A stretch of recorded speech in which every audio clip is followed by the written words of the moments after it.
نصیب پر ہیں وہ آج نازاں جنہیں شرف حج مل رہا ہے، مینا کی جانب رواں دواں ہیں، لبوں پہ لبیک کی صدا ہے۔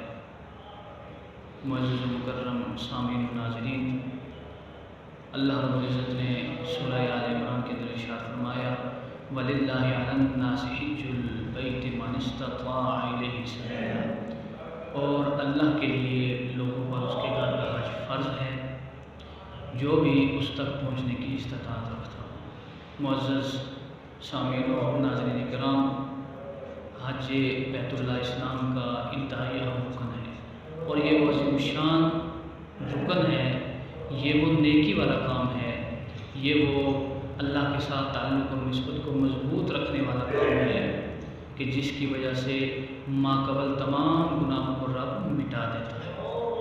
یہ تو تھی حج کے متعلقہ بات۔ اب جو حاجی حج کر کے اپنے گھروں کو لوٹتے ہیں، واپس تشریف لاتے ہیں، ذرا اس کی ایک جھلک آقا کریم علیہ السلام کی فرمودات عالیہ سے دیکھ لیتے ہیں کہ اسے کتنا ثواب ملتا ہے اور وہ کس مقام پہ ہے۔ میرے آقا کریم علیہ السلام کا فرمان عالی شان ہے، متفق علیہ حدیث مبارکہ ہے، دیگر کتب حدیث کے اندر بھی موجود ہے۔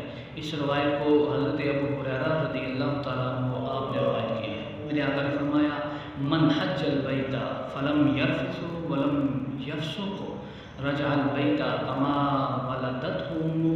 میرے آقا نے فرمایا کہ جو حاجی حج کر کے واپس لوٹتا ہے، جب اس کا حج مکمل ہو جاتا ہے تو وہ حج کرنے کے بعد فسق و فجور نہیں کرتا، گناہوں والا کام نہیں کرتا، تو گویا میرے آقا نے اس کی مثال ارشاد فرمائی کما ولدتہ امہ، گویا کہ اس کی مثال ایسی ہے جسے اس کی ماں نے آج ہی جلا ہو۔ اب کتنی بڑی اسے دولت مل جاتی ہے، اس کے سارے گناہ معاف ہو جاتے ہیں، اس کے معاملات جو ماقبل ہیں وہ ختم ہو جاتے ہیں، اور ایک نئی زندگی اس کی رواں دواں ہو جاتی ہے۔ یہ ہے حاجی کا انعام جو رب ذوالجلال اسے عطا فرماتا ہے۔ یہ تو ایک انعام کی بات ہے۔ اب ذرا آگے چلتے ہیں۔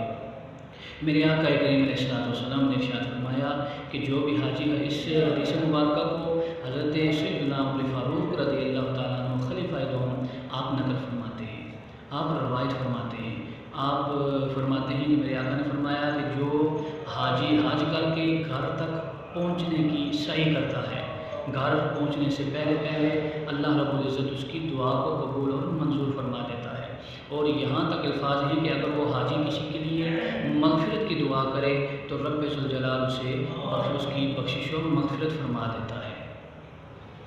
اس سے پتہ چلا کہ حاجی نہ صرف خود پاک و صاف ہوتا ہے بلکہ وہ حج کرنے کے بعد گھر پہنچنے تک جہاں بھی جس کے لیے بھی جو دعا کرے اللہ اس کی دعا کو قبول اور منظور فرماتا ہے۔ چونکہ حج کا مہینہ ہے، اور حاج کرام حج بیت اللہ میں مصروف ہیں، وہ تمام امت مرحومہ، تمام امت محمدیہ کے لیے دعائیں یہ کرتے ہوں گے۔ اللہ کریم حجاج کے حج کو مقبول اور منظور فرمائے اور ذریعہ نجات بنائے، اور جس طرح رب الجلال نے مبارک سفر کا موقع عطا فرمایا، ہمیں بھی اپنی زندگی میں، ہماری زندگی میں اللہ رب العزت بار بار سفر حج عطا فرمائے۔